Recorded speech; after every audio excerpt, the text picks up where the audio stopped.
Pick up your gear and open your chests. Throw on your armor and head out on a quest. Hey, hey, it's a brand new day.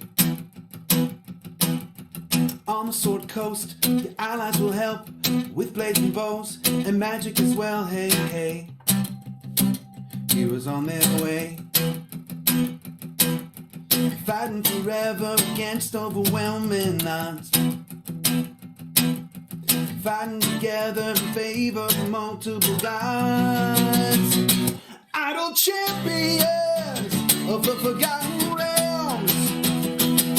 Idle champions, adventure never ends. Idle champions, hit you while I'm there. Idle champions, you reset again. Idle champions.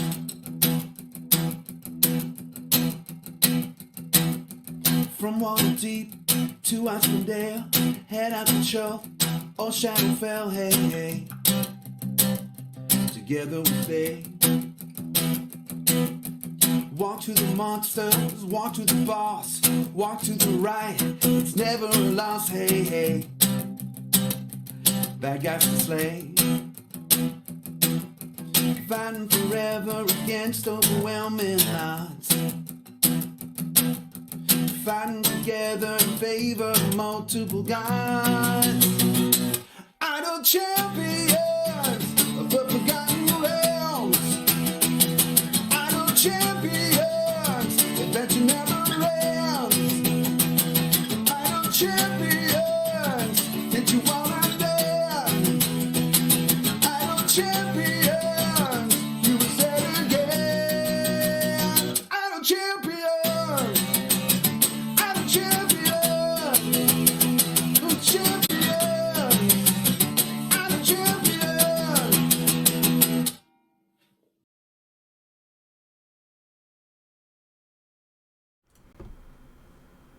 All right, let's see what happens. Welcome, everybody, to Gaarawarr's Guide, the tutorial show.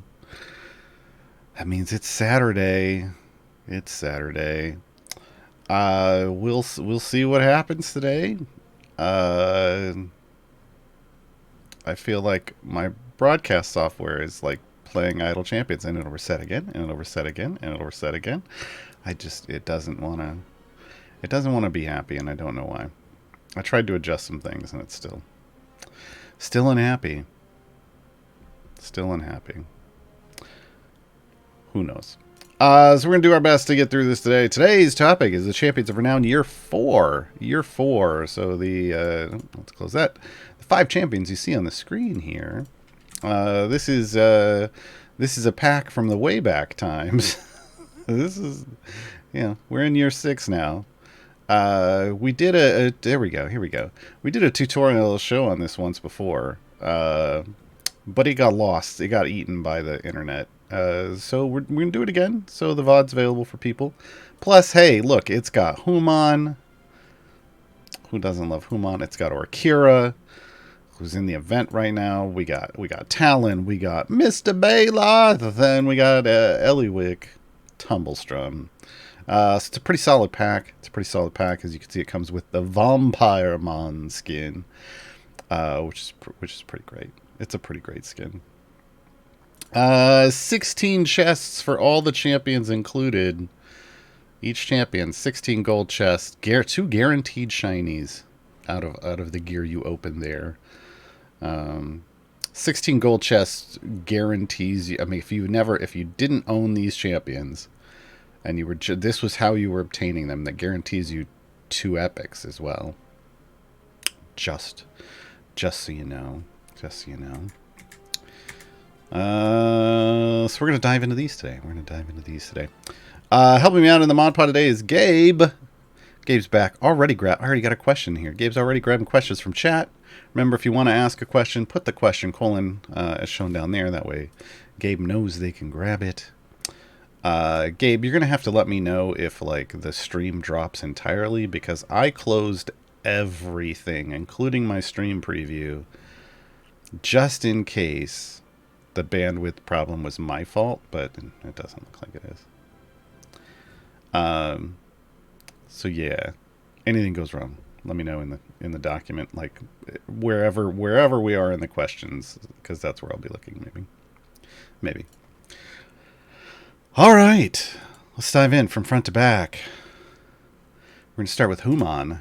Hew Maan featured in Season 3 Ancients and Lawbringers, so you might be familiar with Hew Maan already. But if you're newer, maybe you aren't. Maybe you aren't. So, Hew Maan.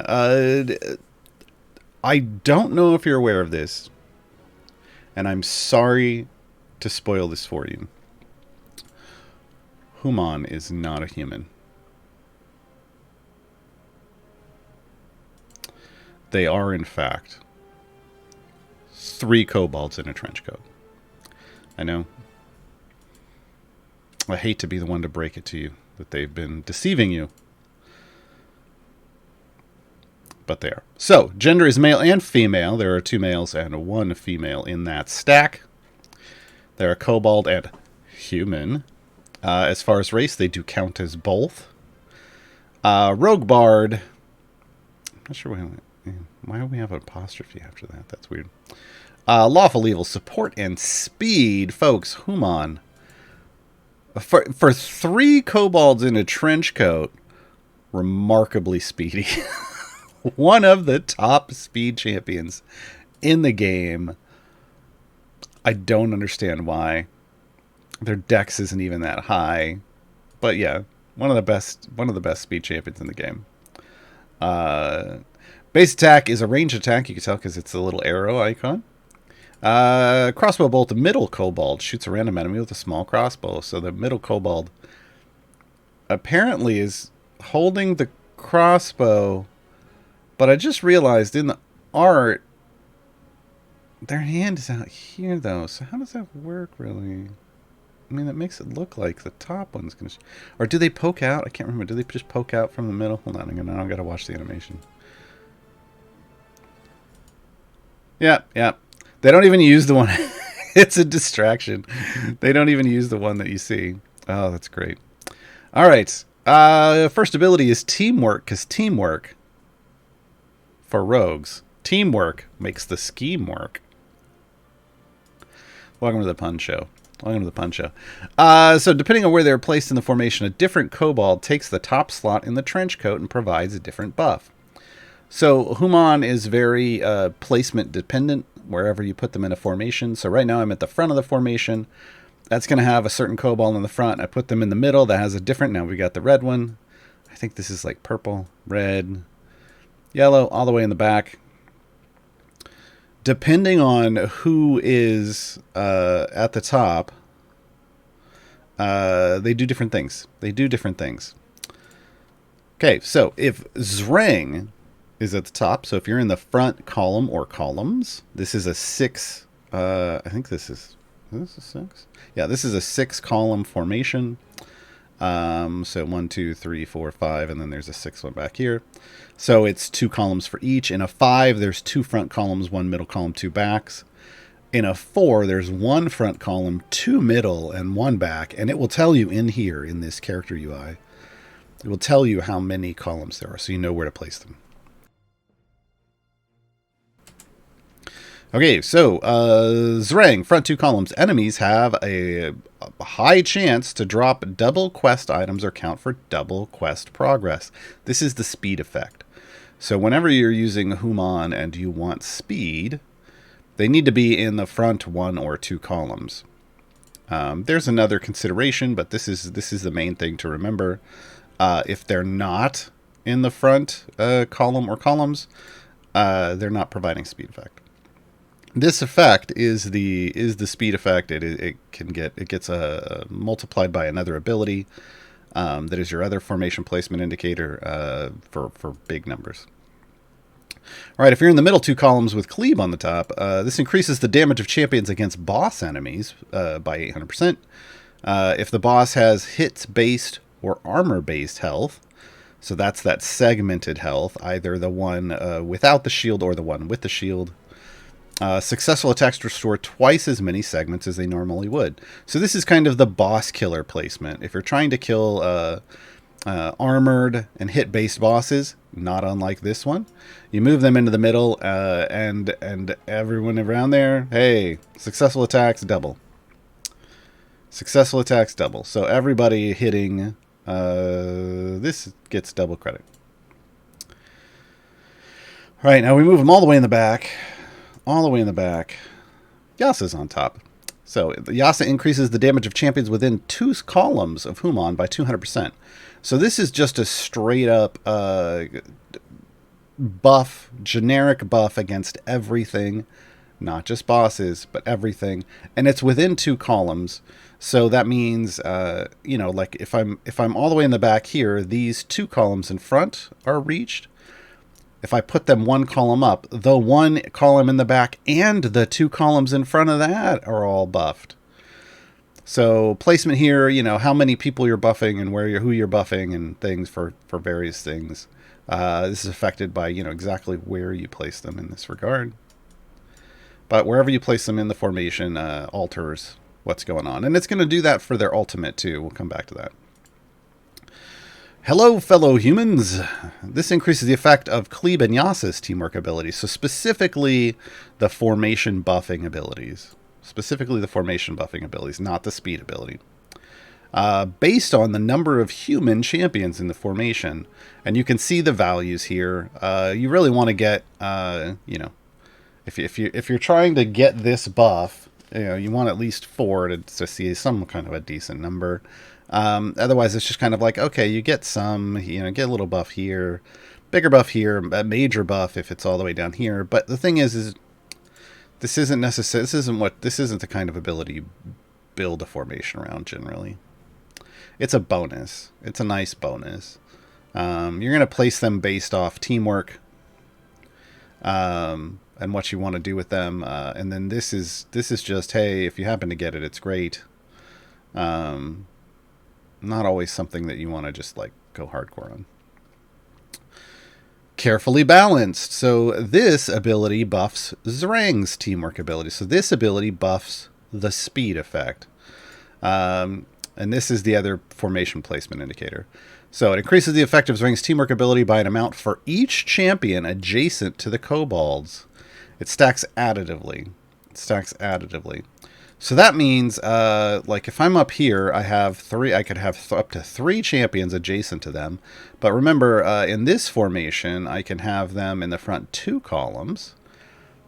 So in this formation, if I want to truly maximize that value, I put them up here and surround them by 6. Right? That's really going to buff the heck out of this. So if you see, I'm now sitting at a 853% chance to drop double quest items. Some of you are probably like, wait a minute, shouldn't it just stop at 100%? So 100% chance means you drop double. 200% chance means you drop triple. So on and so forth. So right now I have a chance to drop, I'm guaranteed to drop, like, to get 9 times the credit with a 53% chance to get 10 times the credit. This is what makes teamwork and Humon so powerful as a speed champion. You can basically, I mean, this alone means I can 2-kill clear a level. I kill 2 things, I move on, instead of 25. Wait. Oh, if I have sentry out. Dang it. See, I'm sentry thinking. All right, 3 kill. 3 kill clear a level. That's still 3 instead of 25. It's Saturday morning, folks. Math is hard for me at the moment. I'm so used to having them in champions with champions that give other bonuses. So yeah, having Humon, I'm not even leveled all the way up yet. Having Humon in a situation where they're surrounded by 6 people, which you can do in this Entreus free play, but isn't always available everywhere, creates a massive number. Other places, it's going to be smaller, but you still want to place them next to, in the front column or columns, adjacent to as many people as possible to maximize that that speed effect number. Let's get these pretenders. Wait, did I have... Oh, I didn't even have that maxed out. Hold on, my bad, folks. That's better. 1,016%. What? Why is it not? There we go. 1,016% chance. Oh, that's ridiculous. Okay. Yeah, it's just going to go up. It's just going to go up. Let's see where it goes from there. Impressive coat work. This Humon got a little bit of a rework. Impressive coat work got moved from a specialization just straight into their ability list. It just doubles all teamwork effects. Okay. It's like, oh, okay. Did it have to be an ability? Couldn't they have just doubled the base values of them? But I don't know. Math. All right, specializations now are based off the number of certain things in the formation. And what the specializations do is they change the way Hello Fellow Humans works. Because Hello Fellow Humans is looking for the number of other humans in the formation. It doesn't count a Humon. It's the other humans. So did we say humans? We meant, and now it's just the most populous race, which right now there isn't one. They're all tied, so it just picks Dragonborn because they're all one. Or Lawman, however you want to say that. This uses the number of lawful champions in the formation. And Hello Fellow Mercenaries just uses the number of unaffiliated champions in the formation instead of humans. So you have a way to pick, to find, you're basically just looking for the highest number. Build out your full formation, pick the highest number. That's what's going on here. I'm just going to go Mercenaries. We'll level Humon up. Throw a familiar out there. Speaking of familiars, folks, Twiggy. Twiggy is the most recent charity. Familiar. For one tree planted. All right. As you can see, I've leveled them all the way up. So yeah, 1,016 buff. If we're doing damage against bosses, like this is soft cap with my gear, I'm getting an E11 bonus against bosses. That's nice. 4 E11. Still 1 E11 against everything else. So Humon can put out a decently solid buff when they're leveled up and super geared. My gear is real high levels, folks. Couple thousand item levels on Humon. Humon wants item levels for the speed ability. For carefully balanced, there's an item for that. And when you get that item high enough, like this, it caps, the item caps. That's as high as I can get golden rainbow eggs. And that means the effect is maxed out. So this is kind of a goal for Humon. Hashtag champion goals.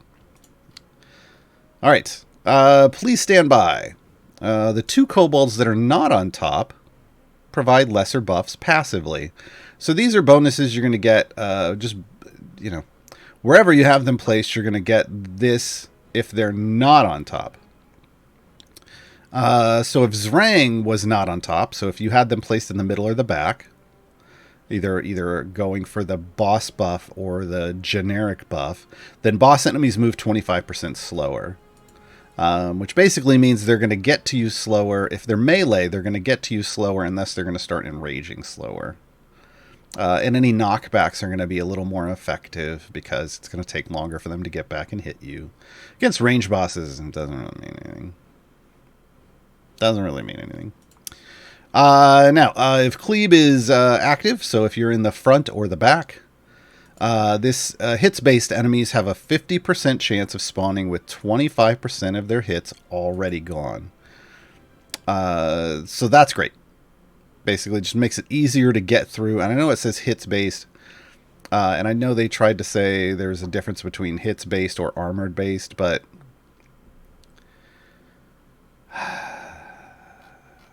what they mean is like segmented health. Down here, what they mean here is segmented health enemies, because I've seen it trigger for both.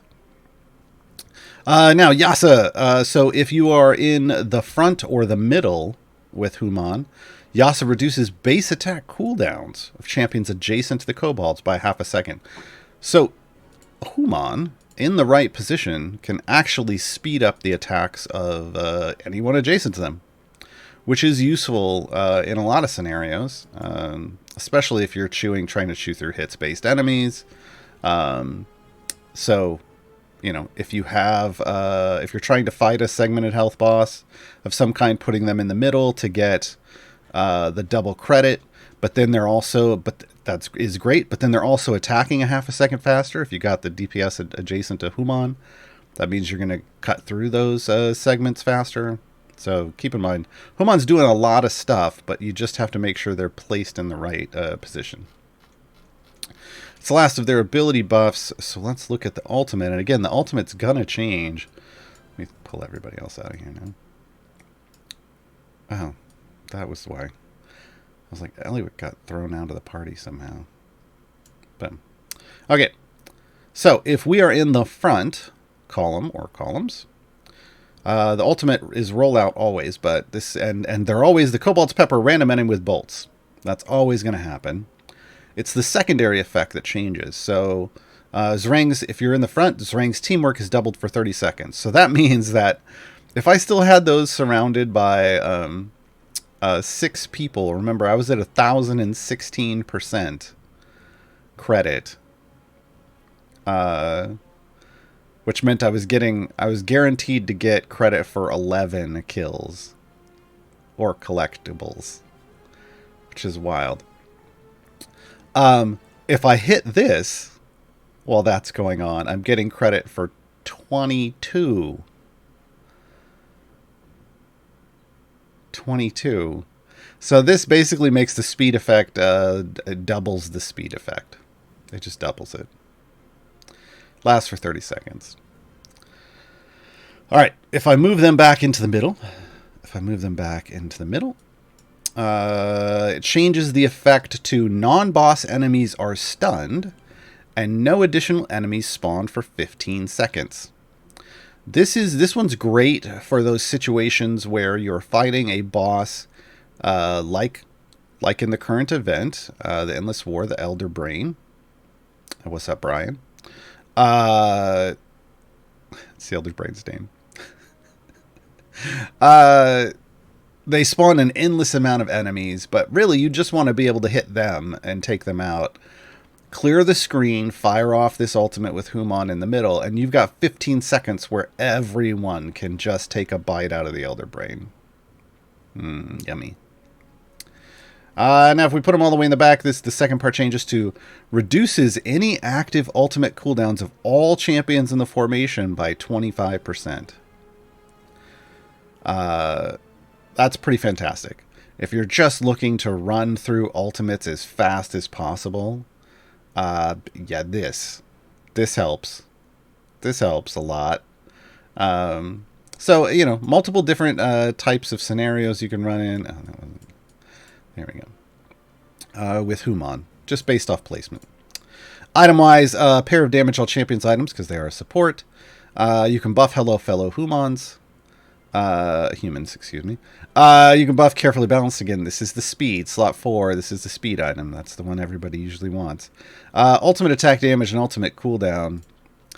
Feat-wise, Humon's got they are 3 kobolds in a trench coat. They got a lot of feet. They got a lot of feats. Damage all champions. In the season right now, the path is clear. Increases game speed by 10% when the formation is not under attack. This functions like a mini Shandy, because apparently Humon was not already the best speed champion in the game. They're like, yeah, let's give him a little bit of Shandy too. A little bit of Shandy in his life. This functions like a speed potion or Shandy. This is just everything. It's wild. Immolation is another one from the current season 3. Humon's attacks deal an additional 1 second of bud damage every second for 5 seconds. This is great if you're actually using them to push with. If Humon is in your pushing formation, this is fantastic because your primary DPS is going to set your bud, hopefully to a nice high level, and then Humon's just going to burn everyone alive. That's really, look, they named it Immolation. Good against hit-based and armored bosses, too, as long as, armored as long as you got the bud to take off an armor chunk. But, yeah, this is fantastic. This is fantastic. I'd like to see Immolation on more support champions. We got Hello Fellow Humon's feats. We got Carefully Balanced. So if you're going for speed, you want both of these. We have an Intelligence feat. That lets you qualify for Strahd. For Patron Strahd. And then down here, we already damaged all champions, Hello Fellow Humans. There's bigger versions. Down here, Neverwinter Diversity. So this was introduced in the first Emergence event. Currently only available from the Thayan Enclave for Corrupted Gems. That will change later on. So, Neverwinter Diversity. This increases the number of other champions counted by Hello Fellow Humans by 3. So remember, the number that you get is going to affect the value of the buff.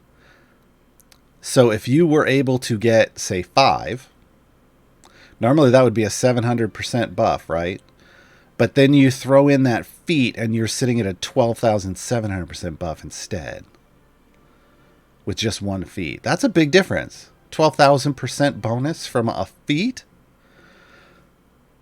That's a lot. Excuse me. That's a lot, folks. So, and that feat doesn't care which of the specialization choices you picked. It's just going to add 3. It's just going to add 3. So if it can get you, if that adding that feat can get you even from 6 or 7 up into this 8+ range, that's a huge bonus. That's a huge bonus. So yeah, pretty neat feats coming out lately. They're definitely the team at Codename Entertainment is trying to make more interesting choices, and Humon's kind of the benefactor of that currently. All right, next up we're going to talk about Orkira Ildrex, Cleric of the Phoenix. That's our female dragonborn cat of good healing support. She arrives from the Heroes of the Plains. This is a complete affiliation, so all the members are currently in the game. Basic attack is a magical attack. You can see from the little magic missile type icon here. Burning Hands. Orkira leaps to a random enemy and attacks with a small AoE cone of fire.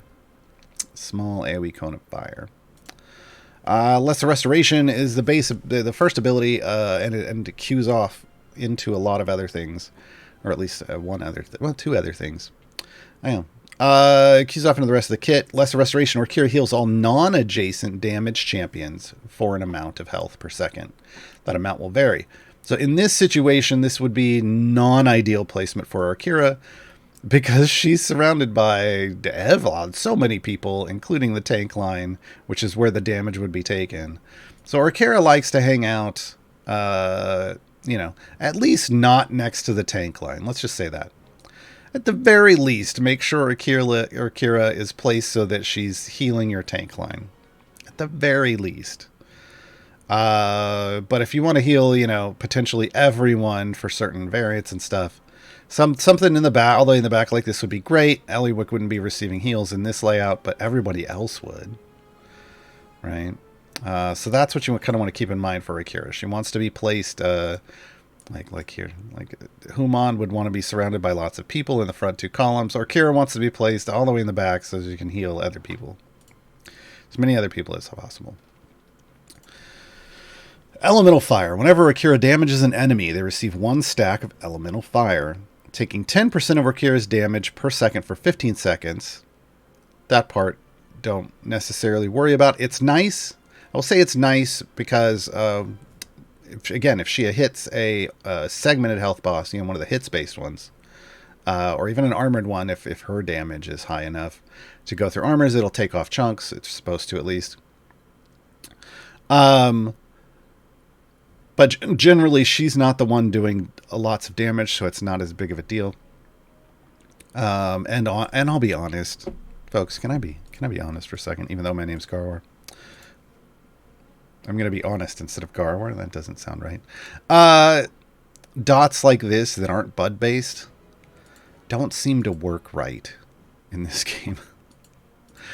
They kind of work. But they don't always trigger like we would like them to. So just be aware of that. What you really want out of Elemental Fire is this second part. So anyone that whenever Orkira damages an enemy, they receive a stack of Elemental Fire, and they take and a large amount of additional damage from all attacks. From all attacks. And that ability stacks up to 10 times additively. And the cooldown gets reset when you add another one. So this is a huge debuff. Orkira is a massive debuffer. And this is going to get better here with another ability. This one right here, Healing Flame.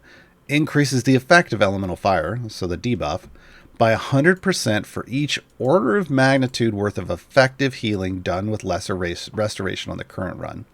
That's a lot of very specific terms. Let's define what those mean. First, order of magnitude. This is referring to those E numbers you see. This game is best played in scientific notation. Hit Y on your keyboard or go into settings and choose scientific notation. When they're talking about order of magnitude, they're talking about these E numbers. So this says E65. That's 65 orders of magnitude. So an order of magnitude is just E01. So 100% for every E01 of effective healing. So what's my effective healing so far? If I come over here, the game's going to track it. My effective healing is 313. So that's 2 stacks, because this is 2 orders of magnitude. Because the way scientific notation works is you move the decimal point right behind the first number, and however many points over you had to move it. This is the easy way to explain this. Those are you're counting orders of magnitude. This is just an easy way to explain this. So when you see 1.99 E65, what that means is move that decimal place 65 places to the right. That's a lot of places, folks. Which is why I don't even know what that number would be. I don't want to know. I can't remember. I can't remember those things. I can't remember what all these letters and things are supposed to be. And eventually you're going to get to a high enough number, the game's like, well, we ran out of letters. So you have to use scientific notation. So I just say turn it on from the beginning, learn to use it, because eventually the game is going to force you to. So yeah, as we get more effective healing, as our tanks damage, or if we farm our healing a bit through a little strategy called Orkira farming or Orkira stacking, we can get this number up super high, and then this multiplies this debuff and makes this debuff real big. We can get this debuff up into double digits in the right situations. Okay, so that's Healing Flame. Let's talk about specializations. Specializations are one of the keys to getting that debuff up real high. Breath of the Phoenix. This increases the size of Orkira's Burning Hands, so the AoE cone, and has Elemental Fire apply 2 stacks instead of 1. So this will stack things up faster and hit more enemies if they're on your tanks. So you can just ramp the numbers up faster. But Tail Feather of the Phoenix is the way. This is the way. This is the way. This increases the effect of Laceration by 100%, so you're going to heal twice as much. And Lesser Restoration will now heal undamaged champions, and Healing Flame will count 1% of this non-effective healing as well. So now, look, we're ticking off heal numbers. Remember, I was at like 300 something heals, like a 300 and something for my heals. Now I'm at EO4 heals. EO4 heals, which is like 12,000 and something, 14,000, 15,000, 16,000. We're just going up, right? We're already into 4 orders of magnitude, and we're just going to get better. So my buff's going up and up and up here. This is the way you want to do it. You want to use Tail Feather Phoenix. You want to passively increase your effective healing done. And then, when you'll have it there to help get you to your wall. Look at that. We're already up to an E10. Look at that. That went up fast, folks. I leveled it up. I'm healing higher just because I'm at a higher level now. I'm healing huge numbers. That's the way. That's the way. That's what you want to do. Now, for people with lots of like potions of specialization, or are going to do like multi-party things to respec Orkira, once you get a super high stack number, you can always respec over to the one that stacks it faster. But that's a lot of work. That's a lot of work. And sometimes I'm lazy. All right. We'll talk about the ultimate in a moment. Let's talk about this final ability, this wall of text. Self-sacrifice. If a champion or Orkira is able to heal, i.e. a non-adjacent champion, is about to take a killing blow, so someone's about to kill them with one hit, Orkira instantly swaps formation slots with that champion for 10 seconds and takes the hit for them. During this time, Orkira's overwhelm point is set to twice the other champions. So if they were a tank, like Orkira sits at 5, if she's swapping places with a tank who is at 25, suddenly Orkira has a 50 overwhelm, and that means she's taking reduced damage based off the number of enemies attacking. So could potentially take less of a hit than that person did. Set to twice the other champions, and neither Orkira or the other champion can be moved, removed, or swapped out. So they are locked in place for this swap. After the time expires, they swap back, regardless of whether they died during that time or not. This effect can only occur once every 60 seconds. So it's kind of an attempt at a get-out-of-jail-free card. The Overwhelm boost is meant to try to help tank the damage, like lower the damage coming in so that they live through it, whereas the tank might not have. Yeah. It's okay. It's interesting. There are times where there are things in this game that can kill you instantly because they're just doing massive amounts of damage. And in that case, it's just the tank swaps and Orkira just falls over. But sometimes, yeah. I mean, if you're just slow pushing and somebody just took a little too much damage, yeah, Orkira can tank it and end up back in the slot. And because they swap places, Orkira will be healing that person she swapped with. And then they can come back and you can complete the level. In fact, that's her achievement. You have to do that to get her achievement. So keep that in mind. All right. Ultimate. One of the cooler ultimates visually in the game. Radiance of the Phoenix. Orkira flies up over the enemies, grasping the domain of the Phoenix, that's her cleric book, and uttering a prayer, summoning the Phoenix to rain elemental fire down upon the battlefield. This deals damage and increases the elemental fire stacks of affected enemies by 1 every 2 seconds for 10 seconds. So you're going to get 5 stacks of elemental fire added just from this ultimate, plus whatever she's been adding. So it's a great way to ramp up the debuff that you've applied. So save it for those moments where it's time to try to max out debuff stacks. Here's what it looks like. I love this, and it's just gonna keep raining. That's the Phoenix. Keep raining fire down. Keep raining fire down. It's still raining fire. All right, now it's done. It's pretty nice. It does some pretty good damage too, but the main effect is stacking up all those debuffs. Stacking up all those debuffs. All right. Item-wise, we have a pair of Damage All Champions items. We get Lesser Restoration, so this is a healing item. So ramping this up a lot is going to ramp up her debuff, right? Elemental Fire, speaking of ramping up the debuff, and Healing Flame, speaking of ramping up the debuff. So she has 3 ways of ramping up her debuff with items. Not bad. And then she gets an Ultimate Cooldown Reduction item, ramping up the debuff. Feat-wise, we get Damage All Champions. We get Lesser Restoration. So you put these in when you want the healing, when you're attempting to get that high debuff number. But once you have that high debuff number, you could swap into something like Elemental Fire. These are the debuff ones. Healing Flame. This would increase the debuff as well. Yeah. This one's actually... Ooh, I got to get this one. 80% Healing Flame. That's a big deal. And 80% healing for stacking that up. So she's got some newer ones in here. These are, whenever it says 50k, you can buy it with the gems or you can buy it from the shop. So this means it's in a pack in the shop. This is her Ancient Orkira skin pack. If you buy it with gems and then later decide, I really want that skin, when you buy it, it refunds you the 50,000 gems. So it's just, they give you an option. Do you want to pay cash? Do you want to pay gems? You can do it either way. What's the other one from? Oh, yeah, the action figure. Oh, God, the walk. The action figure walk. God, the animations are great. Orkira has a lot of skins, folks.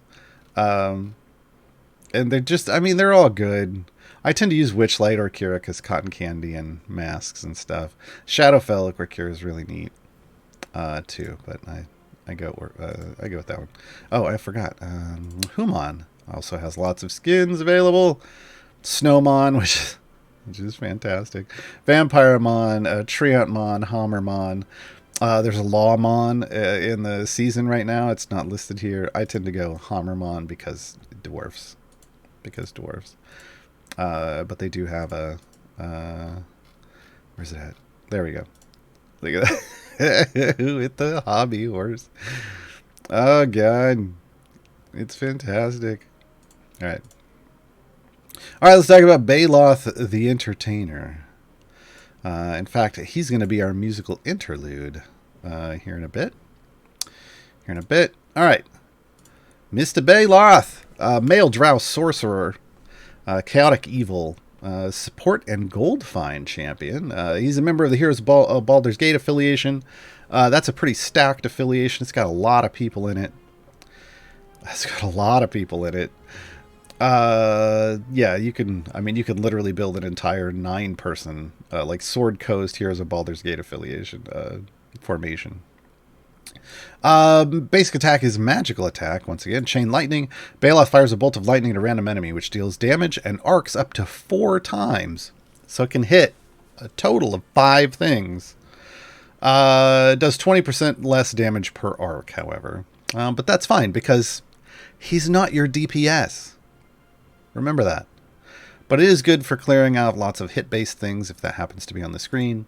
But more importantly, it's going to trigger a lot of his other abilities. Let's talk about one. Paid partially with pain. Enemies hit by Baeloth's chain lightning drop more gold when killed. So right away, the fact that it can hit up to 5 things is great, because it's going to tag like up to 5 enemies on the screen and mark them to drop more gold. Fantastic. Cause for celebration. This is where things get weird. Cause magic. Enemies killed by champions in the column ahead of or behind Bayloth explode into magical paper confetti.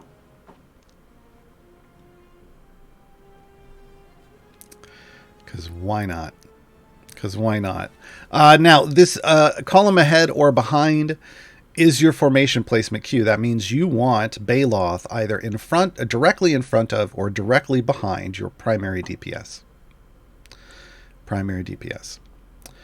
So, they explode into magical paper confetti. This deals damage and slows enemies near them by 50% for 10 seconds. So when they die, they explode. They AoE bomb everyone around them with confetti, which probably means there's glitter in it if it's a damage bomb. And then they're slowed by 50% for 10 seconds. The damage done ignores debuffs for reasons, and is either half of the hit that killed them or 1/4 of their max health, whichever is higher. So this means if you blow up a trash mob next to a boss, and that boss has tons of health and the trash mob didn't, you're still going to do 1/4 of the max health to the boss. It's pretty nice. This effect can chain if the explosion kills an enemy. So you can just pop. Like it can just, if it's enough damage, because remember, it is doing damage when it explodes. If it's enough damage, it can just chain explode the entire screen. Wild stuff. Confetti everywhere. It's a good thing prestidigitation exists in this universe. All right. Morbid excitement. All champions in the column in front of or behind Bayloth, once again, here's your formation placement queue, do more damage per morbid excitement stack. So that number doesn't look super high. I'm not super leveled up, but it's based off the stacks of morbid excitement. Morbid excitement loses 10% of stacks every 10 seconds, so you have to constantly keep building them because it's going to constantly be going away. Stacks cap currently for me, we'll say at a number. For me, it's 393. There's ways to change. There's ways to adjust this, and including an item. So when you first pick up Baeloth, it's going to be lower, but then there's ways you can boost that number. So this is how you can see this buff can get real high if you max out all the stacks. So stacks are earned for the following things. A favored foe is defeated. That'll give you a stack. We didn't talk about... So that's anybody's favored foe. Bayloth doesn't have a favored foe straight up. But other champions in the Heroes of Baldur's Gate have favored foes. So this is the interaction, one of the interaction mechanics. An enemy drops more gold due to paid partially with pain. That should be every enemy you kill, quite frankly. That's another stack. An enemy explodes in confetti due to cause for celebration. There's 2 stacks, because why not? A chain reaction kills an enemy due to cause for celebration. So if you do get that pop, pop, pop, pop, pop throughout the thing, you get 3 stacks for each of that, each chain reaction. Kill. A champion in any column in front of Baeloth takes damage. There's 5 stacks. I want to be very clear about this one because some people, even I myself, kind of got confused a little bit. It says any column in front of them. I used to think you needed to place Baeloth right behind your tank line. Even I misread things sometimes. I used to think they needed to be right behind the tank line so that you were getting credit for the tanks. But they could be all the way in the back. And they'll get credit for anyone in front of them getting hit. And this is actually cool. So you really want to place Baeloth based off where your primary DPS is. Just put them behind, ideally, I think, put them behind your primary DPS. Now, if your formation doesn't support that, you can't put them in front of your primary DPS. But if you put them behind your primary DPS, there are situations where some enemies will attack the entire formation, and Baeloth just like, stack it up. Let's go. Because you're going to get stacks for everyone in front of him that got hit, which could be 9 other people if they're all the way in the back like that. But just remember, you want them. They need to be right behind or right in front of your primary DPS. But again, right behind makes it potential for bigger stack gain. If a champion dies, you get 100 stacks. It's kind of a last ditch. Oh no, let's give the rest of the formation a bunch of damage, but yeah, maybe not the best. Maybe not the best thing. Currently, we don't have a way to bring people back to life, which would be interesting. So yeah, but if somebody dies and then you complete the level, you're keeping those stacks. Remember, you're keeping those stacks for 10 seconds at least, or 10% of those stacks for 10 seconds. So you're still carrying damage forward, and that's a good thing. All right, Generous Djinn. Here we go. Baeloth, like Orkira, is a champion. I didn't go heavy into Orkira stacking, but Baeloth has a stacking mechanic, a way of a manually fidgety stack building mechanic to allow you to get the most possible bonus out of Generous Djinn. In the community, we refer to it as Djinn stacking. For captions, that is DJINN. We're not talking about alcohol. Poor captions. So, Djinn stacking, like Orkira stacking, is a manual thing. You kind of have to learn. It takes a little practice. Eventually, you just get used to it. It's something you do. Both are things you do. Ideally, after you've soft cap your champions, if you have enough favor to soft cap them in a run, you want the biggest bonus possible, and you want to push super deep, like as far as you can go normally, and then do it. In my opinion, especially with the Djinn one, then you can hop back and you manually do some stuff. Okay, so Generous Djinn. Baeloth's Djinn servant Najim will bring any champion that dies back to life at 1 HP and make them immune to all damage for 20 seconds. Okay. For as long as the resurrected champion lives, the party's damage is increased by a percentage. This ability has a 60-second cooldown. The key thing here is for as long as the resurrected champion lives.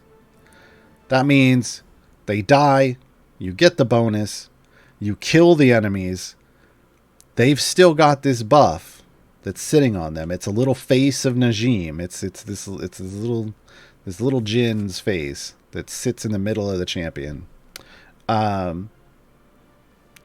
and you keep that buff until they die again, and aren't. But if it's more than 60 seconds later, they'll just get it again.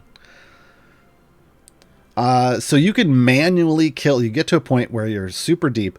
You can manually kill off everyone in your formation through some fidgety things. Swapping people to the front line, then jumping back to like level 1 after they die, and you can spread that buff on everyone and get massive double-digit order of magnitude buffs going on. So Bayloth, big buffer, but you gotta manually stack it, and it's part of Generous Gen. Specializations. Baeloth's birthday party, overexcited, or the show must go on. Baeloth's birthday party increases the cause for celebration related stacking values for morbid excitement by 100%, and increases so basically doubles them, and increases the damage bonus by 100%. It's an okay kind of, here's some damage. It doesn't require a whole lot of triggers other than just cause for celebration going off. Remember, that's the confetti popping, which you're seeing occasionally on screen.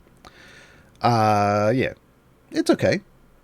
If you're doing a run and you're like, I just need some extra damage, I know I'm going to get to the end of this, I don't need to worry about any of the stacking mechanics or any of the other stuff, just give me some straight up damage and we'll get this variant done. Yeah, Baeloth's birthday party works just fine. Overexcited. This increases the max stacks of morbid excitement by 200%, so this will triple whatever your max stacks are. That could be interesting. This is another, maybe you don't want to deal with gen stacking, and you're not going to lose any champions doing a variant. You could do overexcited and you can get a lot of damage, specifically because of the way the ultimate works, which we'll talk about in a bit. But that's going to triple your morbid excitement stacks, so when you get to max stacks, you can have a lot of free damage, basically. You have triple damage, right? So potentially better than Baeloth's birthday party, just because of the amount of the buff, right? The show must go on, though, folks. If you're going to gen stack, or even if you just think you're doing a deep push and someone might die at some point, the show must go on. Champions resurrected by Najim are invulnerable for an additional 10 seconds, so that's a full 30 seconds. And that increases the pre-stack damage bonus of resurrected champions by 100%. Pre-stack boosts are good. Let's put it that way. So generally speaking, if you're going to do gen stacking, you want the most power available, and you're willing to either you're going to go manipulate it, or you just know someone's going to die naturally, which, lots of people do. When you're trying to do deep pushes, the show must go on. Okay, and the ultimate. Yes, let's talk about the ultimate. Now that's an entrance. This is Najim's face down here, by the way. If you want to know what the buff is going to look like, it's going to sit on the middle of a character. It's going to look like this face down here. Now that's an entrance. Najim streaks across the field, dealing massive damage to all enemies. So this is an AoE damage. Pushing ones that survive back slightly, so it does have a little bit of a knockback. But more importantly, increasing Baeloth's excitement stacks to max. This is a power button. This is a kill things time button. When you want all of the max damage out of Baeloth, you're ready to just boost things all the way up. You hit, now that's an entrance. Because you can gain stacks of morbid excitement. As you can see, I'm sitting over here at 111. So I've got some stacks going on. I got an EO9 buff, but my max is over 3,000. So if I hit the ultimate went off. It didn't update live. Okay. If I hit that, now I'm maxed out. I'm at an E10, or I dropped back a little bit. I'm an E10 buff, though. So multiple order of magnitude gain potential for your damage. So keep that in mind. It is you want to hit this when you want to do a lot of damage. Kind of like with Orkira's. These are let's do all the damage buttons. That's what's going on there. All right, item-wise, pair of damage all champions items. You get paid partially with pain, so this is a gold find item. You get morbid excitement. This is the effect of morbid excitement, so that's going to boost that damage boost. You get another Morbid Excitement, but this is the item that increases your max stacks. That's why mine are over 3,000. If I put more item levels into Bayloth, I could get that max up even higher. It's pretty nice. And then Entertainer's Rank, folks. This is a generous gen buff. It increases the post-stack buff of Baeloth's generous gen. Because if they did it pre-stack, that'd be a little broken.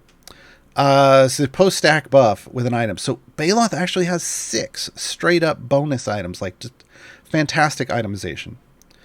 Fantastic itemization across Baeloth. Which is to be expected from Baeloth. I mean, he cares a lot about his appearance. Beat-wise, damage all champions. You got straight gold find boosts. We've got Morbid Excitement max stacks. So another way you can increase your max stacks. We've got post-stack, a generous gen. A couple of those. I like that because, hey, I want all of that damage. Paid partially with pain. This is the ability-based gold find. And then effective Morbid Excitement, right? And just higher versions of all the things we talked about before. So pretty solid feat situation for Baeloth. All right, who's up next? Talon. Let's get him some levels. Talon, our male tiefling rogue. Chaotic good, pure support, unaffiliated champion. Base attack is a melee attack, quiet ambush. Talon disappears into the shadows and stabs a random enemy with his rapier. You'll occasionally see Talon over here disappearing when they go to base attack. Boom, boom. They just slide back, and then they come out over here and stab somebody in the back. Pretty neat. We'll go ahead and deal with their ultimate right now because they already have it.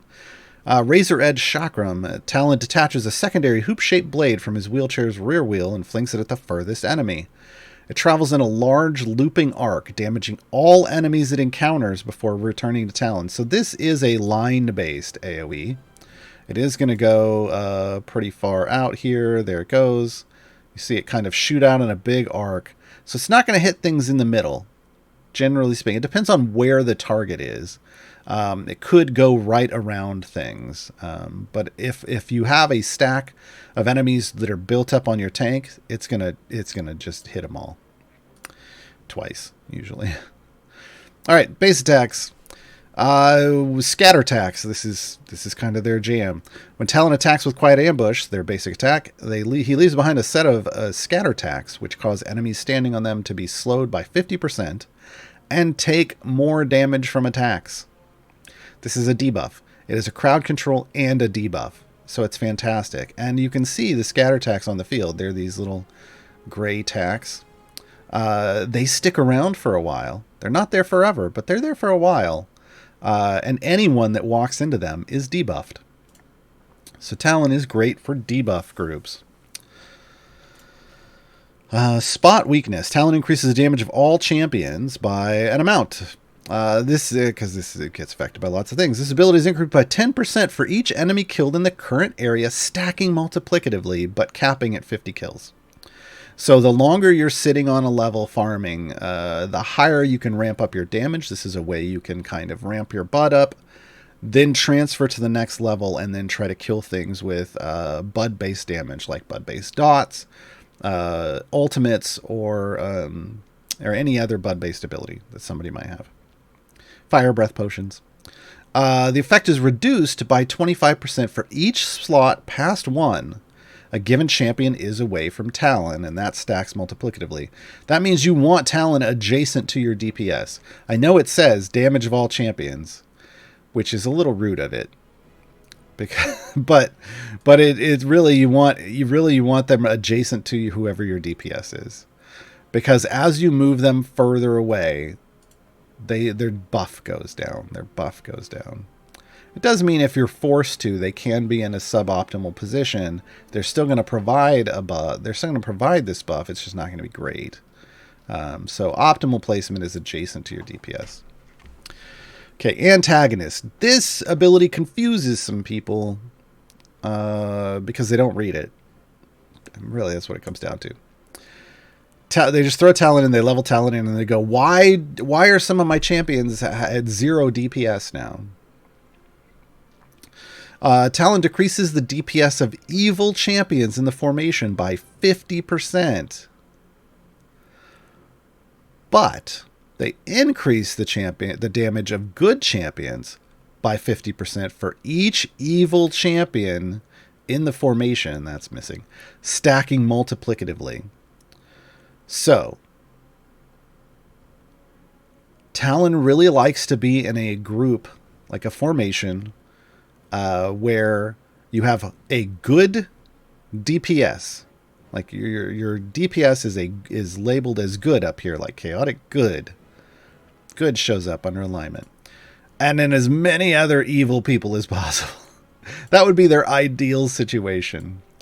Because it's a multiplicatively stacking buff. Now that doesn't mean that's always going to happen. Just know, it's, that's their ideal situation, but you don't necessarily fully build around it. You do need to make sure that if you're using Talon and you want antagonists to trigger, you should be using Talon with a good DPS. Not a neutral DPS, not an evil DPS, at least not off the bat. We'll get into, we can change this, but initially, once you hit 250, a buff is going to be primarily for good people. Okay? This is why some people throw Talon in, they level them up, they get here, and then they're like, why is my evil DPS damage down? What happened? And they just didn't read Talon. Read your champion's abilities, folks. All right. Specializations, Pathfinder, additional scatter attacks, reversal of fortunes. So Pathfinder increases the stack cap and damage buff of spot weakness by 100%. So remember before, that's the one where the more enemies we kill on an area, the higher the damage goes. It'll double it. So instead of capping at 50, it'll cap at 100 kills, and you get twice as much of a bonus. So this is just a straight up great if you're just pushing with Talon. Most of the time, I'm running Pathfinder in a regular pushing formation. Pathfinder's fantastic. Additional scatter attacks. So this increases the slow effect, the radius, and the damage of scatter attacks by 50% multiplicatively. So the slow effect goes up by 50%. It was a 50% slow effect, so that means they're slow by 75%, so they move real slow. The radius gets bigger by 50%, which is a big increase when you're talking about radius. And the damage goes up by 50%. So this is great if you're using Talon in a like a click debuff formation. That's a whole other kind of mid to end game thing that relies on a lot of favor, but Talon is part of that click debuff meta. Reversal of fortunes. So this reverses the effect of antagonists. This decreases the damage of good champions and increases the damage of evil champions based on the number of good champions. If you want to use Talon with an evil DPS, you can. You just have to pick Reversal of Fortunes. You're losing this Pathfinder bonus or this additional scatter attacks. You're giving up some buffs, but you're able to use them with an evil DPS. That's the trade-off. Yep. Those are the specs. Let's get them some more levels. Good enough. I believe that's everything. Yep. All right. Item-wise, pair of damage all champions items. We get the spot weakness buff. We get the scatter attacks buff. We get the antagonist buff. And then we get cooldown reduction on the ultimate. So it ticks off all the boxes. Damage of all champions feats. We can increase the radius of scatter attacks by another 50%. This makes scatter attacks huge. If you choose the additional scatter attacks and this, it's a lot. It's all over the place.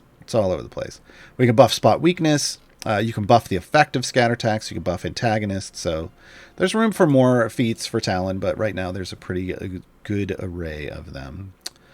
All right, let's talk about the final champion, Ellywick Tumblestrum. Ellywick is a female gnome bard, the greatest bard in the multiverse. Healing, support, and gold find. They are chaotic neutral, unaffiliated. Ellywick joined us as our first ever Magic the Gathering D&D crossover. So when they came out with the Magic the Gathering D&D, the first set, Adventures in the Forgotten Realms or whatever it was called, Ellywick was the big tie-in card with Dungeons & Dragons, new character, and and came out in Idle Champions. Pretty cool. Basic ability, magical attack, quick strum. Ellywick strums her guitar, sending out musical energy to attack up to 3 random enemies. And we're going to deal with the ultimate right now. Call of the Feywild. Ellywick draws 6 Feywild creatures to her. They appear on the right side of the screen and dash towards her across the enemies, dealing damage as they pass by. Once they're gathered around Ellywick, Powerful Following, which is one of their buffs we'll talk about, is increased by 200% for 15 seconds, and all champions adjacent to Ellywick are healed by half of their max health. After 15 seconds, they dash off again to the right, dealing damage to any remaining or newly spawned enemies. So it damages on one way, waits 15 seconds, damages again, and heals adjacent. Now, the neat thing about this is, even if I had Ellywick, and this would be horrible placement, but for reasons we'll talk about in a bit, but even if I had Ellywick all the way back here, and I need to heal other people, I could, before I hit the ultimate, I could move Ellywick up here to where she's surrounded by 6 people, pop that ultimate, boom, burst heal, and then move her back. You can do that. You can manipulate it that way. So you can target heals with her just by placing her next to whoever you want healed by half their health. Then hit the ultimate. All right. The Deck of Many Things is the biggest wall of text ability in the game, folks. If you know D&D, you're scared right now. As you should be. The Deck of Many Things is Ellywick's core function. Ellywick is an RNG champion. She is random. The Deck of Many Things is a deck of many things that you draw from in D&D, and things could be good. Like, things can be fantastic, things can be meh, and then things can be the absolute worst, and Ellywick embodies that in this game currently. So there are good effects and there are bad effects. Here we go. Ellywick draws a random card from the Deck of Many Things, gaining a random effect from below. The effect persists until she draws a new card. She draws a new random card from the Deck of Many Things after completing 100 areas in the formation. So, you put her in, she immediately draws a card. You have to run 100 areas with her before that card switches. Ellywick is very much a kind of end-game player champion. Because if you are someone who can only run 100 or 200 areas, you're not really getting many Deck of Many Things draws, so you're not really getting a whole lot of bonus. You'll get the base effects of Ellywick stuff, but you're not getting anything beyond that, as we'll discuss in a bit. But for people who can run 1,000, 1,500, 2,000 levels, you're getting lots of card draws. Lots of potential boosts. For better or for worse. The new card she draws replaces any card she's already holding. She can draw the same card multiple times during an adventure, but cannot draw the same card twice in a row. Here's the card. It's right here up in her loot strings. As we come back, it's kind of this white glow up here. I'm going to move her up here for reasons. So you can see it right there. Okay. The effects, there's a lot of effects. I'm going to do this in reverse because it'll make things, hopefully make things a little more sense. We're going to move, so just know we're drawing a lot of cards. Those cards are going to boost things. We'll come back to it in a moment. Ability 1, Powerful Following. Ellywick increases the damage of champions in the column behind her by 100%. This ability is increased by 10% for each knight stack that Ellywick has, stacking additively. So, she wants to be in front of your primary DPS. Period. That's where she needs to be, or she's not buffing. That's formation placement. That's it. Greatest song in the multiverse. Multiverse? Could be multiverse. Ellywick plays music that emboldens the hearts of her allies and saps the will of her enemies. This ability decreases the max health of enemies by 50%. So everyone's health, all your enemies' health is cut in half with Ellywick in the formation. Just straight up at base. For every 5 moon stacks, the enemy health debuff is applied again, stacking multiplicatively with itself. If you can get tons of moon stacks, you can run enemies' health down into the ground. Again, though, we already said RNG champion. Fortunate Soul. Gold find is increased by 50%, just straight up. And this is at a low level. We haven't even leveled Ellywick up that far yet. This ability is increased by 5% for each gem stack Ellywick has, stacking additively. Okay, so now we're going to go back up here. Because now this is going to make more sense. Night card. Grants 1 night stack for every 100 enemies defeated while this card is active. Night stacks affect Ellywick's powerful following ability. A maximum of 25 night stacks can be earned each time this card is active. All night stacks persist after the card is discarded. So this is a permanent stacking buff. In-run stacking buff, excuse me. But it lasts, even if she doesn't have the night out, she's still buffing. So, you have to kill enemies. You get 1 night stack for every 100 enemies, but you can earn up to 25 night stacks. Now remember, you have to go 100 areas. That's 2,500 potential, well, that's less than 2,500, but you're getting close to 2,500 potential enemies. That's close to 100. That's close to maxing out your night stacks. You might have to farm some kills and kill more than just the 25 on each area. Certain speed effects are going to make you kill fewer, so you'll have to stop and farm it. Just understand. Ellywick doesn't work well with champions that reduce the number of kills you need, like Humon. You'll have to stop and farm some stacks if you need it. Keep that in mind. Or for like Briv, because he skips levels. Alright. Moon grants 1 moon stack for each boss loot sack earned while this card is active. So every time you complete a boss level, you get a moon stack. Great. Moon stacks affect Ellywick's greatest song in the multiverse ability. Remember, this is the health reduction one for enemies. A maximum of 20 moon stacks to be earned each time this card is active. Hey, guess what? There's 20 bosses in 100 areas. This is pretty straightforward. Only 50% of the total moon stacks persist after the card is discarded, though. So after a full run, you're only going to be able to keep 10 stacks, which is 2 multiplicative applications of that 50% health debuff. I mean, that's not bad. It's still pretty good. Just know that. The Fates. Here's where Ellywick goes horribly wrong at times. Because remember, the deck of many things is good and bad. The Fates disables all existing stacks from the deck of many things while this card is active. That means for 100 areas, you're back to the default buffs. This isn't as bad when you're only going a couple hundred areas. So newer players, not that bad. If you've gone 1,500 areas and gotten some good stacks, and it's one of the things that's helping you move forward, the Fates trigger, you just hit your wall. You just hit your wall. I don't know. I don't like it.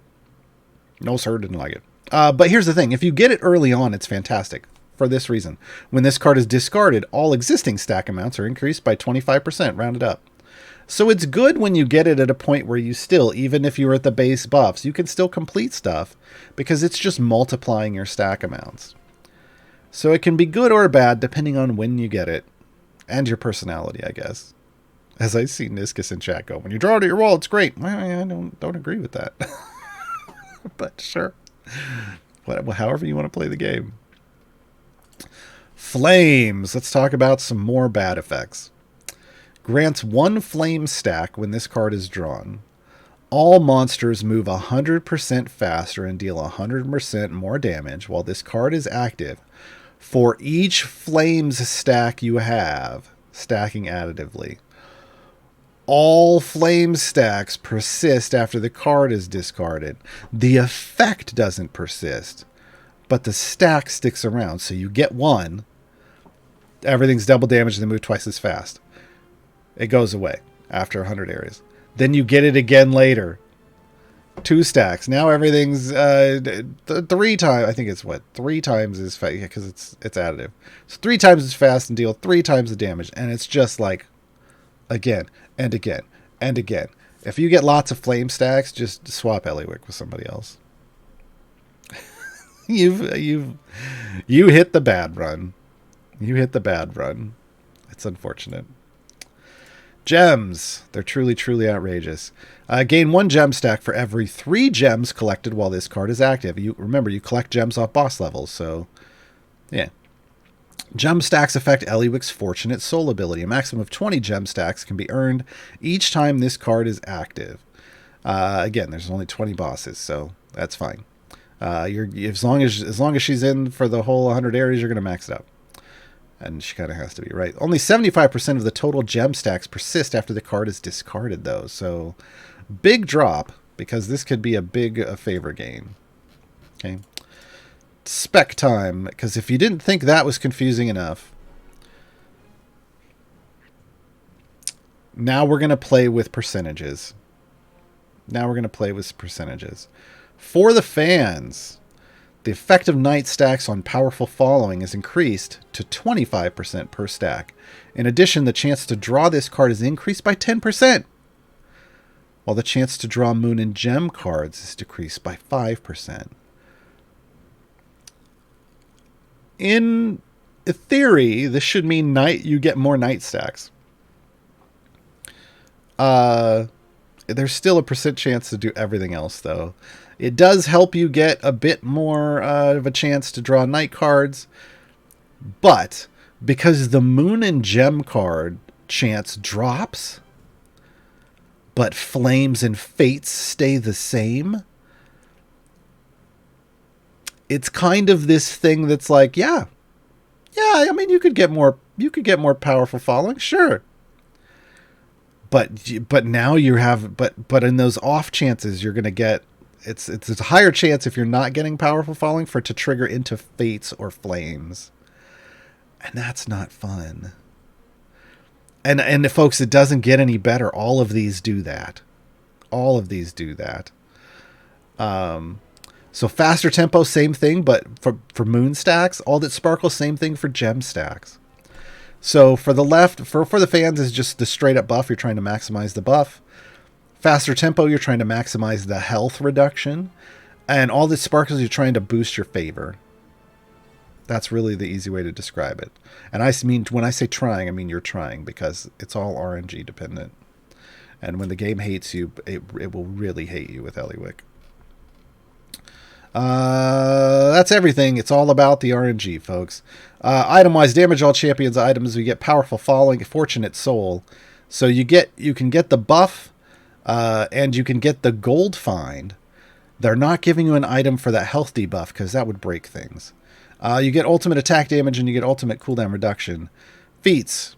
Damage all champions. Straight up gold find. Powerful following. Fortunate soul. So yet another the ability base gold find.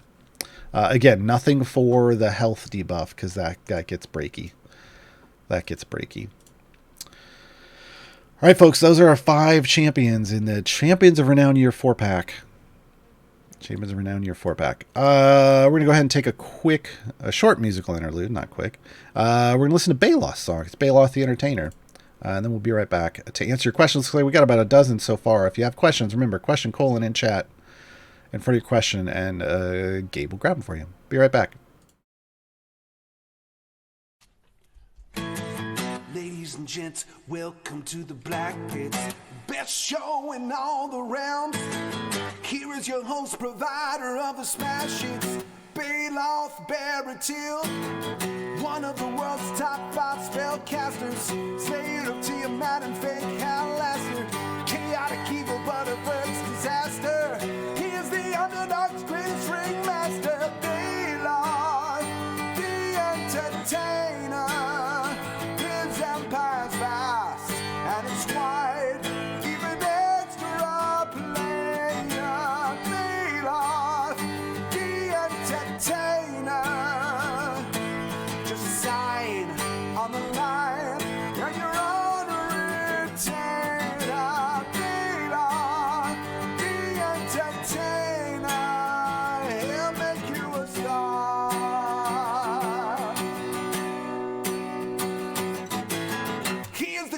of the Raven Queen, served by the noble Jim Dazine. He's got the illest hound you've ever seen. He is the shadow sorcerer supreme. He's got the wand of Orcus in his grasp, stolen from him by the goddess mask. He hangs it with his blood and grass. His favorite pet is his giraffe. Bayloth, the entertainer. His empire's vast, and it's wide, even extrapolated. Bayloth, the entertainer.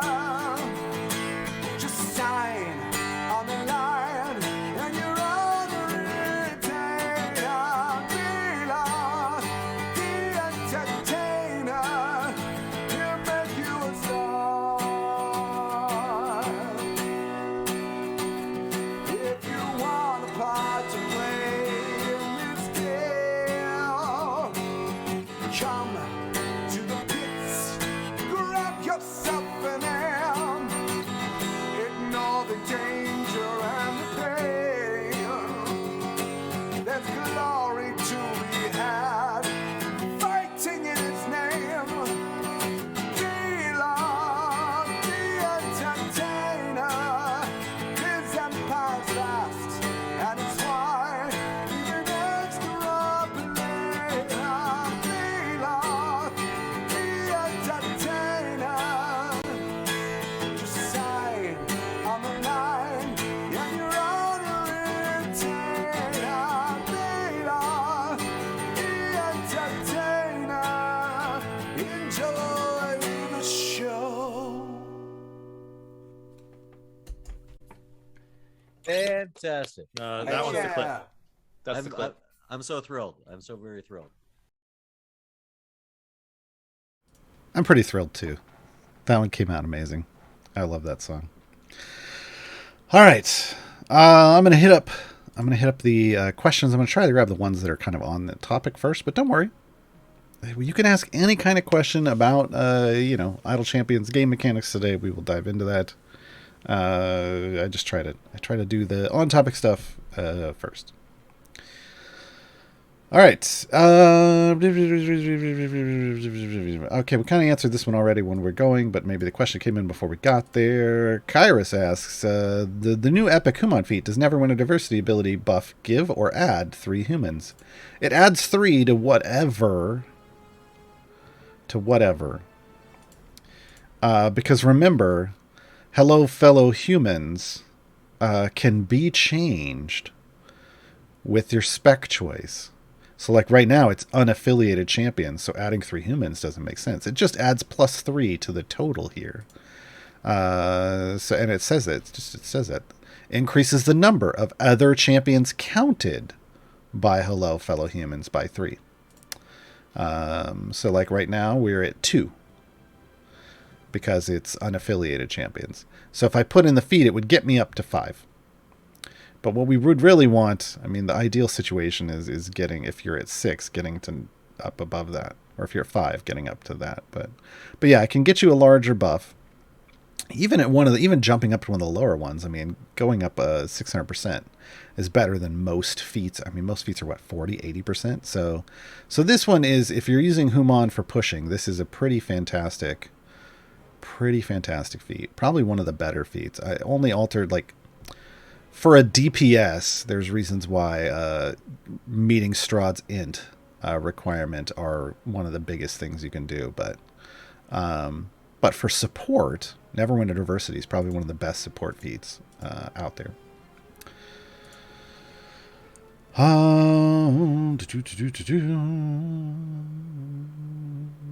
Anything else? Aggie Jest, does Baeloth trigger off Spurt's ultimate?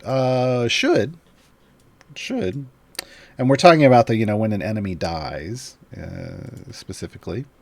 So if we come over here and we look at our stacks, Morbid Excitement stacks, I'm at 160-ish. I'm in the 160. We'll get like 100 if it triggers. Boom.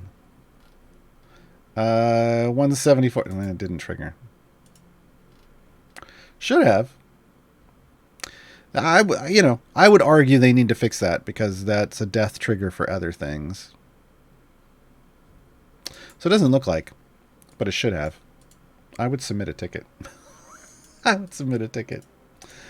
But that's just me. We had a couple. Archel asked that same question. Yeah, it doesn't. I would have thought it would have, but it looks like it doesn't. Freeman 129 with Ontreus in slot 4 now. Who has pre-stack bonuses on his buff? Is Baeloth even worth it except for the niche variants where Ontreus is not available? I mean, here's how this question sounds to me. Is Champion A worth it because Champion B is real good too? Yeah. Yeah. Look, you can't always use Champion A. In this case, you can't use Ontreus. I did it right. Champion A and Champion B. You're not always going to be able to use Ontreus. And Ontreus's buff, Ontreus's stuff really only works if you're able to build a formation that spreads Inspiring Song through a lot of people, ideally everyone. If you're in a situation where you can't do that, Bayloth could be better. Yeah, for the everyday person, because not everybody can dump 50,000 item levels into Ontreus, right? Yeah. But yeah, the answer to that is I mean, there's tons of champions in every slot, and not all of them are great. But guess what? Variants exist. Variants, there's every variant has 4 versions of it. There's the base variant, or 5 versions. There's the base variant, and then there's 4 patron variants. And yeah, things can get real restrictive real fast. So yeah. Okay, we're gonna go back and do that. Was it for the topics today? All right. Zotuga, how do the variants to complete the achievement of a hero? How do I do the variants to complete the achievement of a hero obtained by a time gate? So, if you're picking up a champion out of a time gate, you can do their achievements that say complete all 3 variants. Every time gate you do for that champion gives you one of the variants. So you unlock the champion the first time you time gate him, you unlock the champion, you're doing one of the variants. The second time, you're going to get one of the other 2 variants you didn't do. You're guaranteed.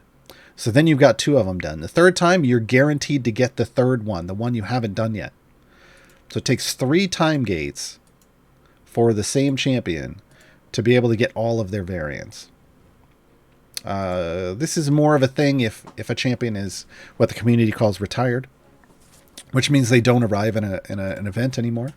Like right now, we're in the Green Grass event, so you can unlock Ontreus, you can unlock Gaarawarr, you can unlock Orkira. But Melf is no longer available in the event. Neither is Ayla, and neither is Narak. To get those champions, you'd have to do time gates, and to get their achievement, you'd have to do 3 time gates for them. The first one to unlock, and then 2 more. Now, you don't have to do it right away. You don't have to get all of those achievements immediately, but that is how you do it. Bill Slowski, how do we do the season quest? Complete 1,000 areas with Hew Maan's Lawman specialization chosen. You put Hew Maan in, and you choose Lawman. It's that straightforward. I'm not trying to be reductive. It's literally just, if I were trying to do that here, I would just go in and I Lawman. It doesn't even matter if it's buffing anyone. You don't have to build a formation around it. They literally just have to complete an area with that specialization chosen. So set up a formation, choose that spec, save that formation, run it multiple times with like a Modron core or whatever. It goes super fast. I mean, it's 1,000 areas. You're going to get it done in 1,000 areas. For some of us, that's super fast. For others, maybe not. But yeah, it's real straightforward. Poppin' Fresh. I have terrible choppy performance on this game, both Steam and Epic. When the game is the active window, it's choppy and unplayable. When it's background, it runs no issues. Running Overwatch max settings, Factorio, Megabase. Any thoughts? No. I'm not support for the game. I hate to break it to you. I am a person that they bring in to do streams like this, the tutorial show and Gaarwarr's Guide to Everything, because I make guides for the game. I've made guides for the game for since it released 5.5 years now. I am not a direct employee of Codename Entertainment. What I will tell you is every game is different. Or every functionality of the game is different based off your computer. I know you say you're running these other games max settings. That tells me I have no clue what's going on. Everybody's got to kind of troubleshoot their own performance. There are a lot of settings in the game. I can show you what my settings are. I can tell you I have a really nice computer. I don't play Overwatch. I can't tell you if I run max settings. I don't play that other game you mentioned either, so I can't tell you. I can tell you I was playing Tunic, and my computer would fly up to like 500 and something FPS. So I'd say it's doing pretty good, and I don't have issues most of the time with this game. But here's my settings.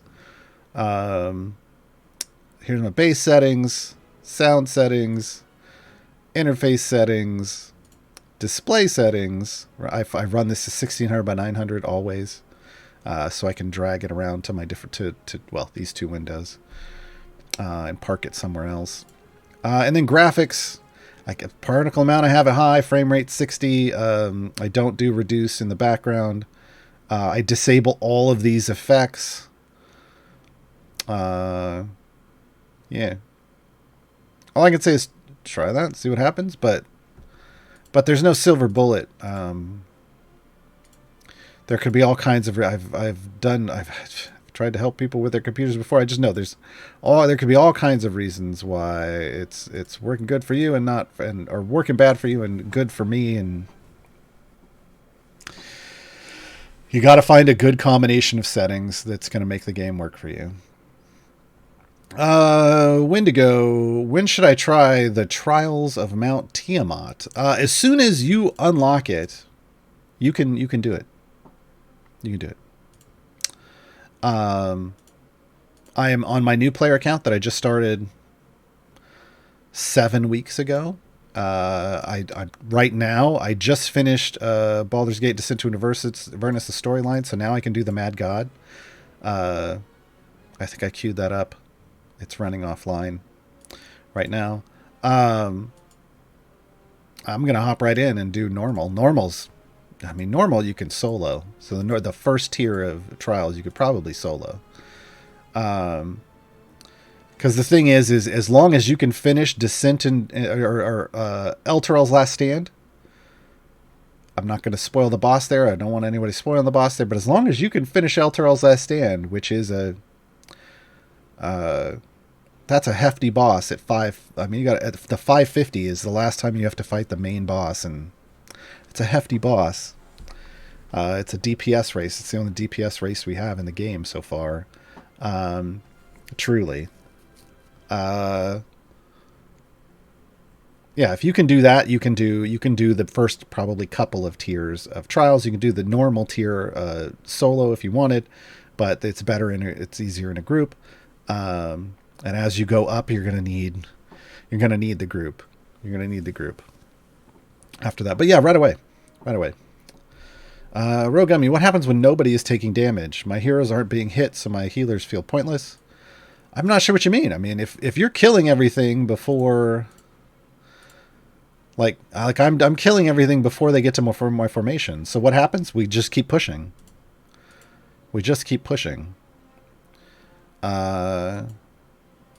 Eventually you're going to get to a point where enemies are hitting your formation.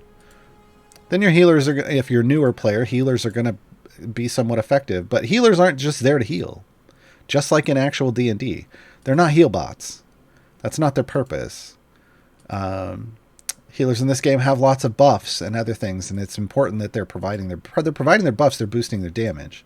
Every champion in the game, or every formation in the game is designed around you build out a formation so that every member of it is buffing your primary, just one champion, to get all the damage onto one champion. And healers can do that. Healers have buffs. Now, how much their health their healing is gonna affect you? It's only when you're pushing deep and you're getting towards your wall and enemies are building up on your tank lines. You're keeping up your tanks alive so that they can build up their ramping buffs, which is part of a tank's kit. And that's providing damage. That's the healers helping the tanks provide more damage. But then you're going to get to a point like where when I do a really deep push, healing doesn't really mean anything. Enemies are doing so much damage, the heals don't matter anymore. But the healers are still providing major buffs to my party, and that's why they're in the party. Box $29.99, the season tier 11. Where would you spend your tokens? Oh my. Let's go down to tier 11. So tier 11, I'm not there yet, but right now I bought the season pass, so I have everything available down here from these 6. But I'm going to break this into 2 things. Free to play options. You have 500 gems. You have this potion pack, 1 of each of these potions. And then a bunch of contracts, the contract pack, 5 bounty contracts, 5 large blacksmithing contracts. If you are on free to play, this is your primary purchase. This is your primary purchase. Yeah. Bounty contracts are going to get you lots of event tokens during events. And as I've stated before, event tokens get you gear for champions. So this is a way to both gear up your champions via event tokens with the bounty contracts and get them item levels via the large blacksmithing contracts. So if you are on the free-to-play path and you get to tier 11, you dump all of your excess currency into the contract pack. It's just the best way to go. Now, if you have paid cash, if you dropped the $10 on the season pass, it's, if you can get all the way to 10-11 or to tier 11, and earn lots of currency to be able to pick up all the cool stuff up in these other tiers, which I haven't picked everything up yet. I don't know if I will. I'm still deciding.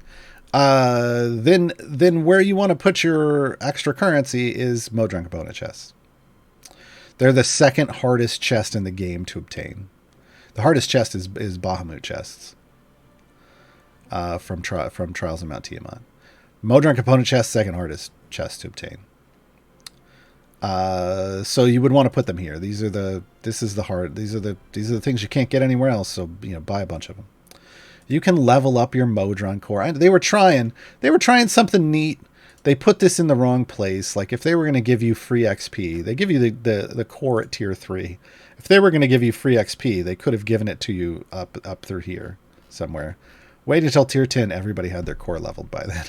Well, not everybody, but people in endgame maxed their core out, then got to tier 10 and went, what the heck? You can do this with time. Don't worry about these. And the Lawbringer chests, you got so many item levels on the way here that this feels anticlimactic. So, Modron component chests, if you're on the paid path. Contract pack, if you're on the free-to-play path. At the end of the day, though, I want to make sure, whatever you want. Whatever you want. If you want to just, if you're tired of leveling up your unaffiliated core, it's a fantastic core, by the way. If you're tired of leveling it up and you just want it done and you want to dump all your extra currency into that, okay. But I just feel at the end of the day, you're going to want those. You're going to want the pipes out of there. I just supercharged my core. I just got the last achievement I needed. It was the supercharging cores. I am maxed on achievements until the next event. First time in my 5.5-year history playing this game, I have all the achievements done. Super happy. Even I need more Modron components. Like more pipes. I still need more pipes. So I say go pipes. Go pipes! It's like their sports team. Go pipes! Regis 2K. I have trouble getting the Gosrick even the playing field feat. Feat? Achievement. I think we're talking about achievement. That threw me off. I have him at 1.5 second attack speed and 60-second armor ablation duration. I can't seem to get the 15 stacks. Do I have to fight a specific boss? Yeah! An armored one. I'm in his green grass free play variant. So the boss in the free play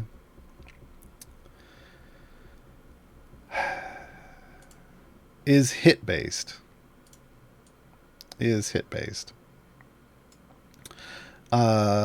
first things first, you want aim around armor. If you're trying to go for Gosrick's achievement, you want aim around armor. Okay. I'm just going to level him up here. And you're trying to apply armor ablation. So aim around armor is going to get you to 60-second cooldown, or 60-second duration. And you need to get to 15 stacks, if I remember correctly. Let's go double check my memory. Even the playing field. Yeah, 15 concurrent stacks of armor ablation. Now this says, have Gosrick produce an enemy's armor. The area 50 box, if we go back, this is not an armored boss. This is a hit-based boss. And you can tell when you hover over them and it says it has 50 HP.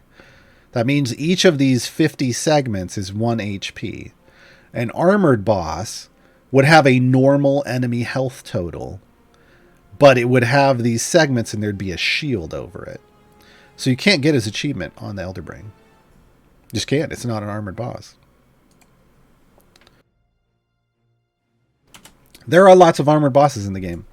Baldur's Gate is full of them. Like, Baldur's Gate, it's like armored bosses everywhere once you're in hell, because it's hell. There are some there's one in Sword Coast, like in Barovia. There are a lot of places, but so you need to find an armored boss somewhere. And you don't want armored regular enemies, because you need to stack those 15 stacks on one target.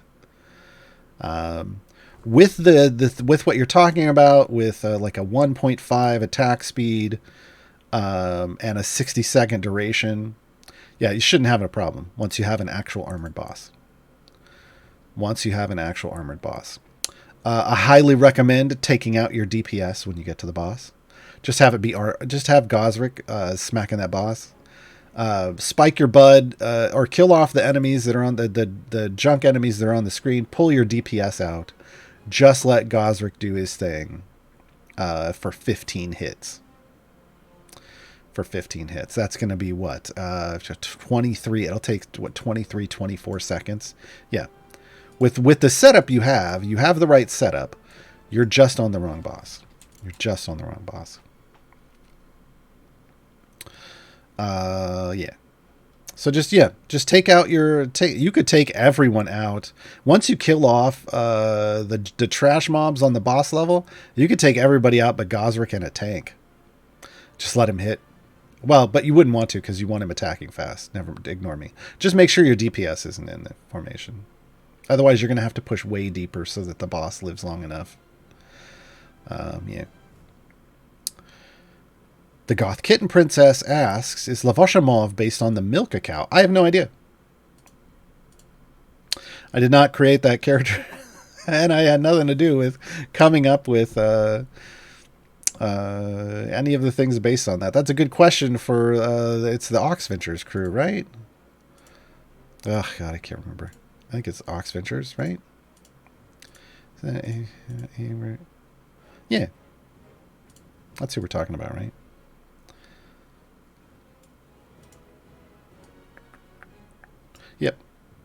Yep, there it is. For anybody who wants to know.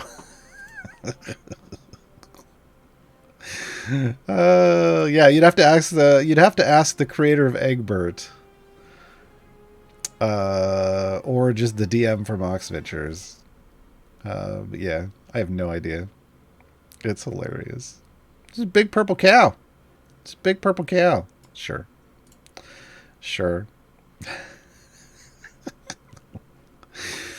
Rogummy, how do I learn more about my lower tier champions? I haven't played for long and I haven't hit a ceiling yet with champions taking any damage. I'm not sure I understand the lower tier comment, but how do I learn more about my champions? Let's just say that. Well, you click on them, and you're looking for these big letter abilities. So like Lesser Restoration, elemental fire. These are the things, these are the abilities that the champions use that are helping your team. So you just click on that champion, it takes you to this screen, and you scroll down, and you'll be able to see, which ones are available. If you haven't quite unlocked it, you'll see a few more abilities down, like a few more upgrades down to see if something's coming up. That's one way to do it. You can also hit up community resources. Like I've got guides. Yeah, let me put this link in chat. There are now 116 champions available in the game. I've got a guide for every one of them. It's got all of their abilities listed out. It's got some tips. I'm working on updating some of them. Some of them are a little slightly outdated, but the general information is still there.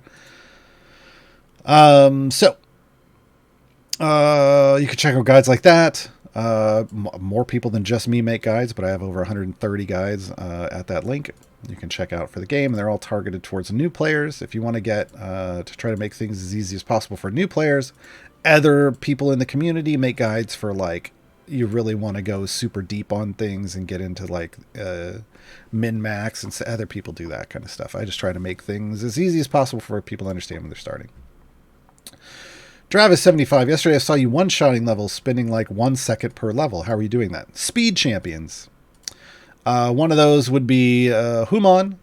Humon, like I was showing, like if I surrounded Humon with 6 champions here, I'd get credit for killing 11 things every time I hit one. That's basically going to 3-kill a level.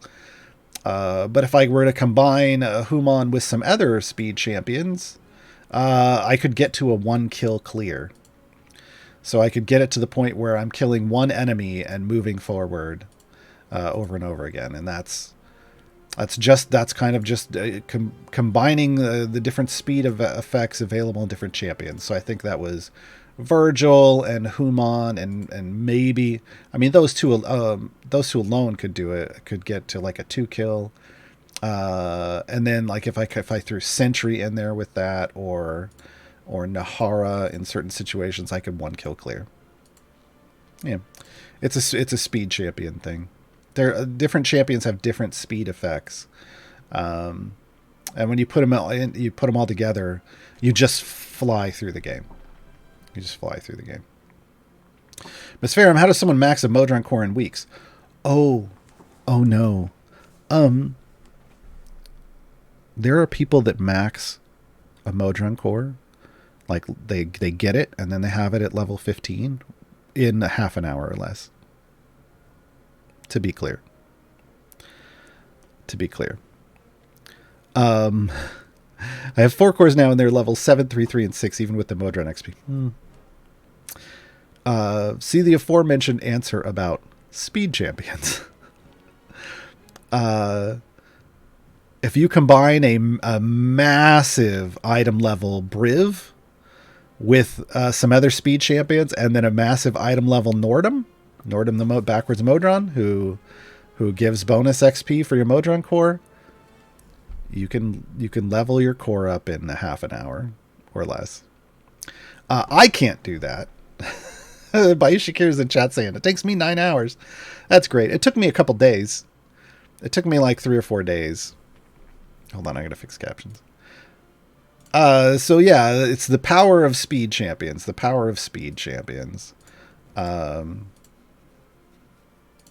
Yeah. You've got to be kidding me, man. Yeah. That's great, yeah. Jeez. Good puns in chat. I appreciate that.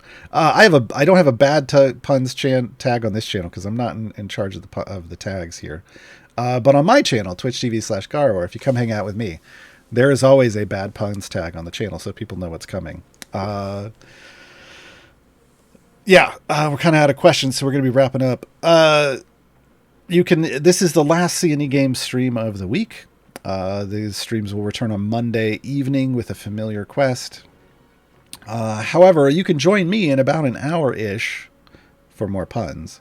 But also for more just games. I play other games than Idle Champions. I play Idle Champions on Mondays and Wednesdays on my channel. You can always hang out with me for Idle Chatter about Idle Champions.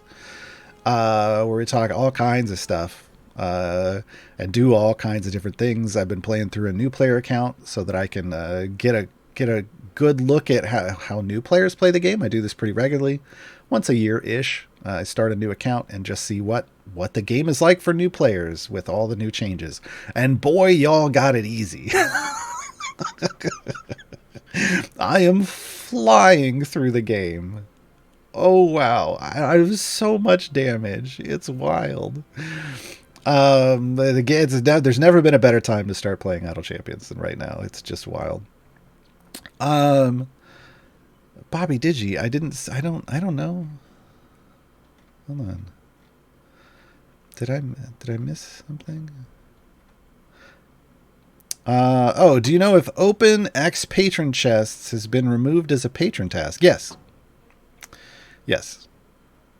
I don't think it exists anymore. They reworked the patron challenges. And they got rid of some of the ones that were just kind of meh. And I think that one's gone. Pretty sure that one's gone. I don't think I've seen it in a while. Yeah. So anyway, last stream of the weekend, of the week. If you want to hang out with me, I'll be live in about an hour-ish. We're finishing, today we'll be finishing the game Dredge. Spooky fishing game, where I basically achievement hunting at this point, because I gotta get them all. It's a creepy, spooky game, but it's a lot of fun. So you could join me for that, and then I guess if we finish early, we'll be starting a new game today. So yeah, join me in about an hour-ish. The song we're going out on today is going to be, Ellie Wick Tumblestrom. It's the greatest bard in the multiverse is the final song we're leaving with today from Bardic Inspiration. The show.